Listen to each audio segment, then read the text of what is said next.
नमस्कार, मैं पवन आज के इस वीडियो पर आप सभी छात्रों का स्वागत करता हूं।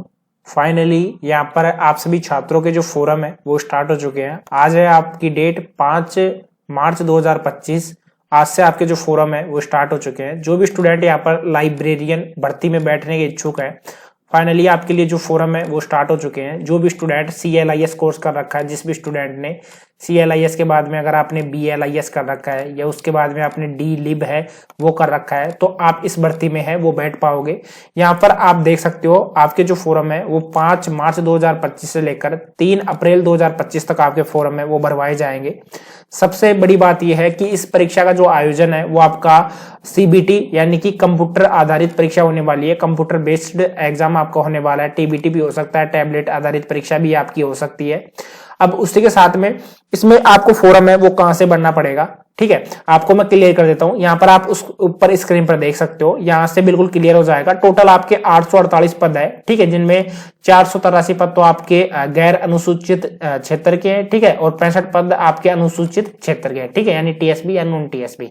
अब इसमें आपके संस्कृत डिपार्टमेंट के 48 पद है। बाकी जितने भी जो पद है 500 पद है वो माध्यमिक शिक्षा विभाग के हैं।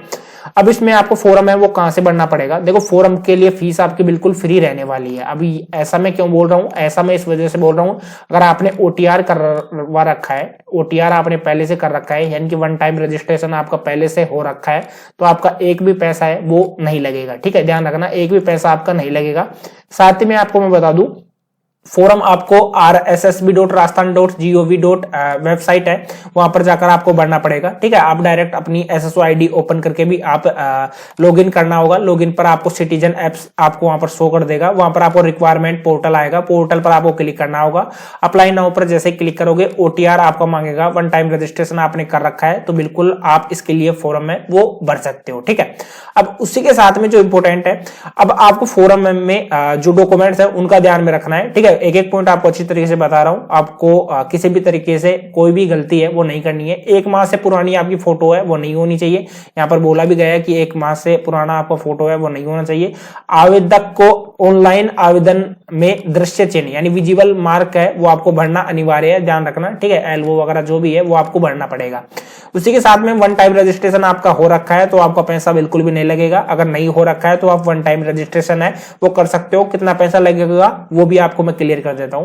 देखो, इसमें एक आपका मूल निवास आपका डॉक्यूमेंट्स है वो लगने वाला है। अभ्यर्थी अपने मूल निवास प्रमाण पत्र का क्रमांक संख्या है वो आपको फैच करके डालना होगा। आपकी 10th की मार्कशीट लगेगी, ठीक है। उसी के बाद में यदि अभ्यर्थी उपरोक्त किसी भी प्रक्रिया से स्वयं के विवरण को सत्यापित करने में समर्थ रहता है, यानी कि अगर आपके पास में मूल निवास नहीं है या 10th की मार्कशीट से भी अगर आपका विवरण सत्यापित नहीं हो रहा है, तो उन्हें निम्न घोषणा करनी होगी कि मैं अपनी प्रोफाइल विवरण सत्यापित करने में असमर्थ हूं, इसलिए मैं परीक्षा हेतु निर्धारित समय में 1.5 घंटे पहले परीक्षा केंद्र पर बायोमेट्रिक सत्यापन हेतु उपस्थित हो जाऊंगा, ठीक है। अगर बाई चांस ऐसा नहीं होता है तो यह भी सुविधा आप सभी छात्रों को यहां पर दी गई है।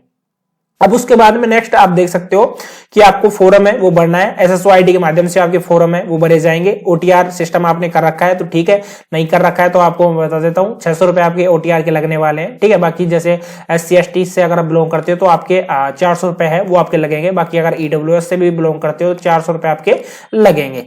उसी के बाद में आपके लिए जो इंपोर्टेंट है कि पदों का विवरण है वो यहाँ पर आपको स्क्रीन पर दे रखा है, जो कि यहाँ पर आप देख भी सकते हो। उसी के बाद में जो इंपोर्टेंट है वो आपको मैं क्लियर कर देता हूं।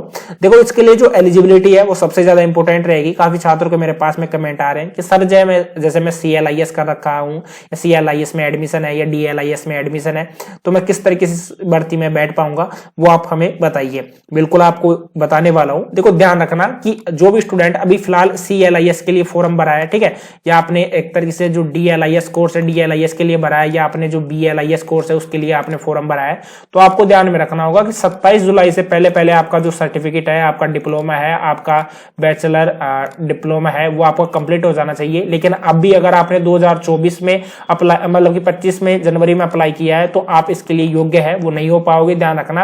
अगर आप BLIS भी कर रहे हो और आपने 2024 में जुलाई में एडमिशन लिया है तो भी आप इस भर्ती के लिए एलिजिबल है वो नहीं हो पाओगे। किस तरीके से नहीं हो पाओगे मैं आपको क्लियर करूंगा।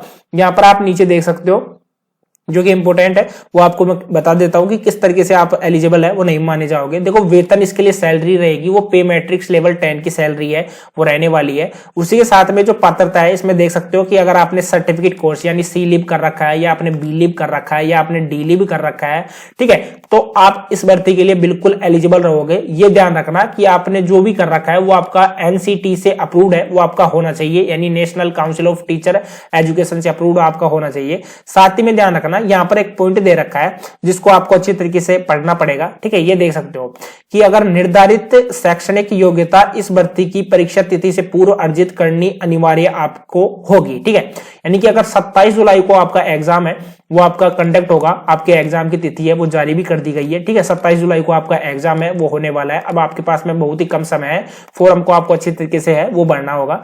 अन्यथा परीक्षा के बाद शैक्षणिक योग्यता अर्जित करने वाले अभ्यर्थियों को इस भर्ती हेतु पात्र है वो नहीं माना जाएगा। ये ध्यान रखना कि अगर आपका जो सर्टिफिकेट है चाहे सी लिव हो, डी लिव हो, बी लिव हो, एम लिव हो, 27 जुलाई से पहले अगर आपका कंप्लीट हो रहा है तो आप इस भर्ती के लिए एलिजिबल हो। फॉर्म है आप तुरंत है वो लगा देना।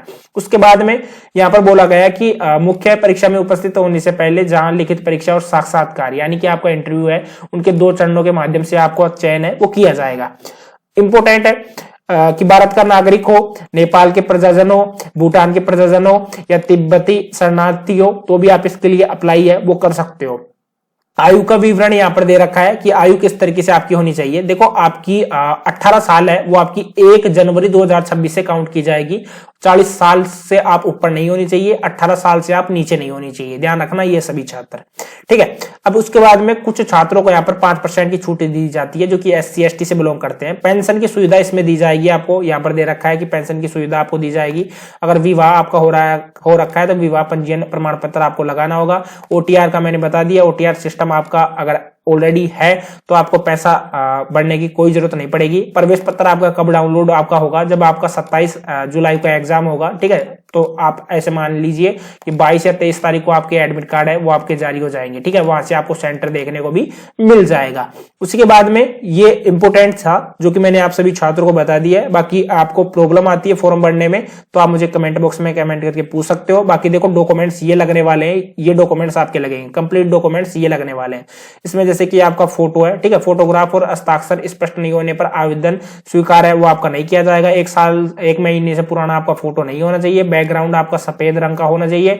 50 KB से ज्यादा आपका 50% जगह आपका घेरना चाहिए, ठीक है। उसी के बाद में 3.5 सेंटीमीटर से 4.5 सेंटीमीटर आपकी उसकी साइज है वो होनी चाहिए, ठीक है। उसी के बाद में JPG फॉर्मेट में है वो आपका होना चाहिए। 100 KB का आपका फाइल का आकार है वो होना चाहिए। स्कैन की गई फोटो का आकार 100 KB से ज्यादा है वो आपका नहीं होना चाहिए, ठीक है। उसी के साथ में और भी चीजें हैं वो यहाँ पर क्लियर कर रखा है, ठीक है। तो आप इनको अच्छी तरीके से पढ़ सकते हो। बाकी मैंने एक पॉइंट आपको अच्छी तरीके से बता दिया है और जल्द से जल्द आपको फॉर्म के लिए अप्लाई है वो कर देना है। जिस भी छात्र का जो भी प्रमाण पत्र है वो कंप्लीट हो चुका है।